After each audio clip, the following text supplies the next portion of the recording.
Nope. Nope, I don't know you. You got someone willing to vouch for you? If not, get out of my shop.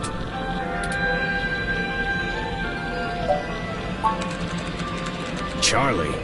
Yeah, I remember him. That TV guy runs his mouth a lot. Yeah. Paid good enough.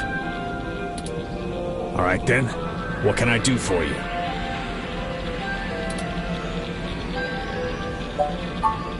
You are Nanya, correct?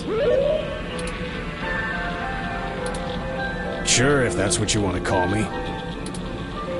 If your credit's clear, you can call me whatever you want.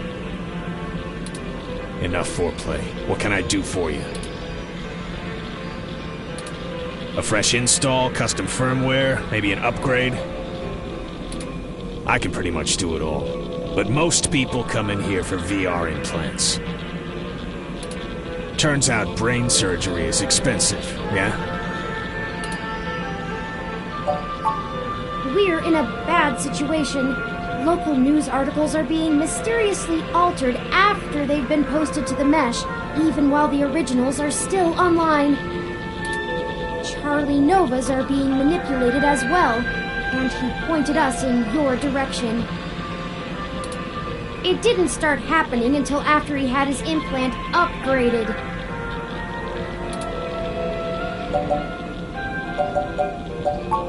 What are you, cops? No, worse. You're journalists. Get the hell out of my shop! I have a business to run. I don't have time to answer shit about shit that don't got shit to do with me. You found the door before, find it again. And tell Charlie he can get someone else to do him a rush job when he's back on stims and needs a workaround. He ain't welcome around here anymore. Give us a moment, please. I don't know about you, but I'm getting tired of being given the runaround by these meatbags. We could just find some bribe or blackmail to get what we want from this Nanya. But I think it's time to take matters into our own hands. I have an idea. Keep him occupied for a few minutes. Just do what you normally do and ask questions. Nothing about the blog post, though. We don't want to set him off. Just keep him talking. It'll only take a minute. Are you gonna get going, or am I gonna have to call someone to make you get going?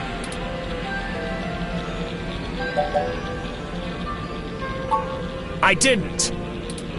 We were just hoping to get some more background information on the kind of implant he has so we can follow other leads. Shit. Fine, whatever. I'll tell you what you want, within reason. Doctor-patient confidentiality and all that. Just promise me it'll get you the hell out of my shop a little sooner. Deal. Sorry for this. Our circumstances have gotten serious. We're following anything we can all the way to the end. There's no way to hack a VR implant like Charlie's.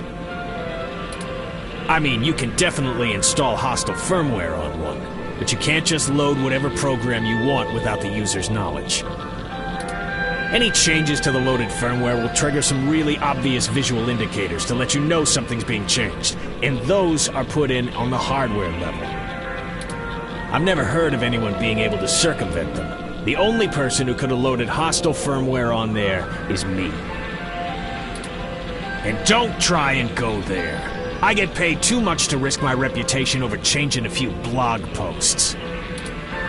What about using the mesh to mess with the implant? Is there some way to change the input remotely? No, the implant itself doesn't have any kind of wireless connection. You have to use a headset with an induction coil for I/O. Wireless just doesn't have the bandwidth for it. You might be able to try infecting a ROM with some virus that screws with the I/O, but you only use a connection to a ROM for AR HUDs. They can't handle full simulation. You'd need a full rig and a hardline connection to the net to do that. So, I'd give it a big maybe. If that's actually how it all happened, they probably would have found whatever infected is wrong way before you showed up here to bother me. Could it have just been faulty parts? Not to be too blunt about it, but this field of expertise is a little disreputable. Maybe your supplier sent you an implant with something fishy preloaded. Damn it. Look, I get it. I'm working out of an old auto garage on the bad side of town. But I'm a fully licensed cyber surgery tech. This entire business is legitimate. It isn't illegal to install custom parts or firmware in any current generation implants. It just breaks the warranty. My business keeps a low profile so we don't run into bogus patent infringement lawsuits from Flower Cybernetics or whatever shell company they decide to come after you with. All of my parts are sourced direct from the original manufacturer, completely above board. So if they're bad, they were built bad by the factory.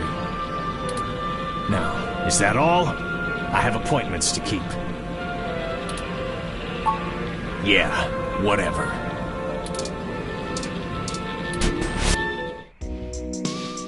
You may not know this, but I have a finely tuned sense of electromagnetic fields. All ROMs do. We need to be able to maintain optimal contact with the mesh, catalog and use various wireless transmissions, and avoid areas with dangerously high interference. Your stock off-the-shelf ROM has very little command over the frequencies available to be scanned. But I'm starting to realize how very little of me is stock or off-the-shelf after the changes Hayden made. That means when the humidity is low, the air fairly sings for me, amongst other things.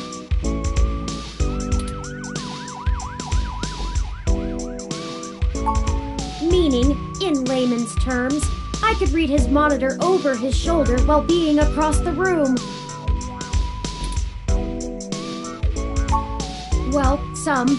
I doubt I could have handled an LCD monitor. They require extra parts I just don't have. And the fidelity is a bit low. Anyways, Nanya looked up his client records on Charlie, and I got some of the names of his other customers off of the spreadsheet. One in particular stands out, Shotaro Otsuka. As if everything else in this wild goose chase hasn't been.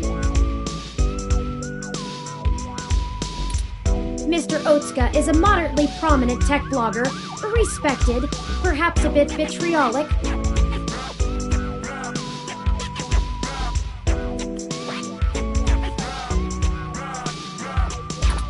He catches my attention though because historically he has been very critical of Parallax in his posts. Recently though, the tone has been increasingly moderate, and now he is almost effusive in his praise. His fans are accusing him of shilling for the company, but many of his earliest posts show some of the same manipulations that we saw from Augmented Eye and Nova's blog. Now it's like he's being ghost-written entirely.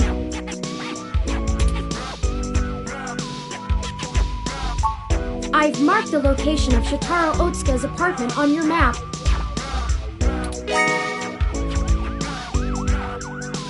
After you.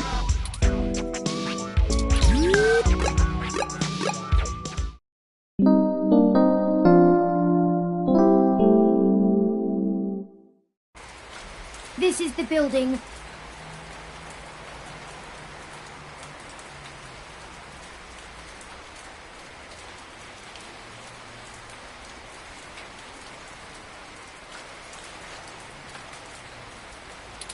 Mr. Otsuka must do well for himself, considering the neighborhood. Not the priciest section of Neo SF, but nice enough for a self-employed tech blogger. Perhaps we should just ring the bell? We both know it won't be that easy, but it's important to maintain some courtesies. Greetings, guests. I am LJ2, Shotaro Otsuka's ROM. Shotaro was not expecting any company at this hour, but I will let him know you are here. Sorry for the wait. Please hold on for just a moment while I fetch him. That's encouraging.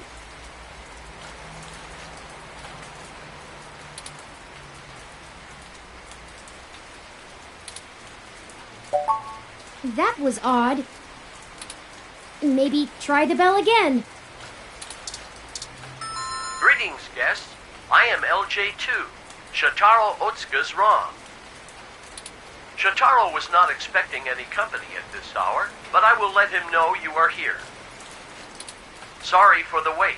Please hold on for just a moment while I fetch him. What is taking so long? All right, third time's the charm, right? Once more, with feeling.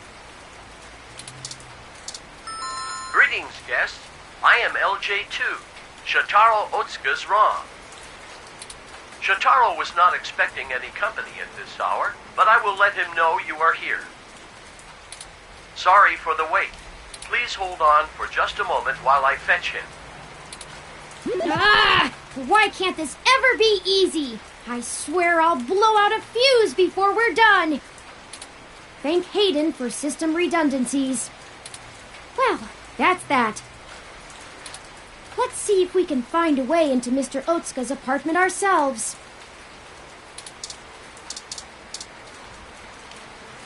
Hey! Didn't I see you earlier at TMI? Nice to meet you. I'm Sky. You weren't prepared for the weather, huh? Your ROM looks fancy enough to keep track of that.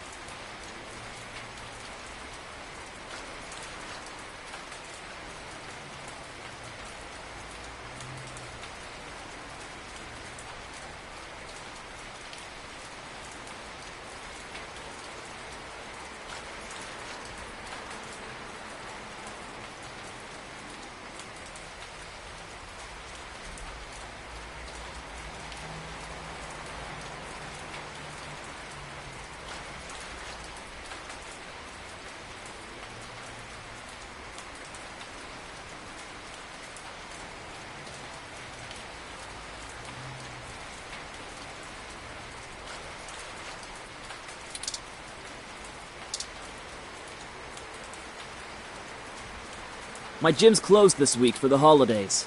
Couldn't see... Mr. Otsuka's apartment is on the second floor. The fire escape should give us access to his window. We just need something to let us reach it.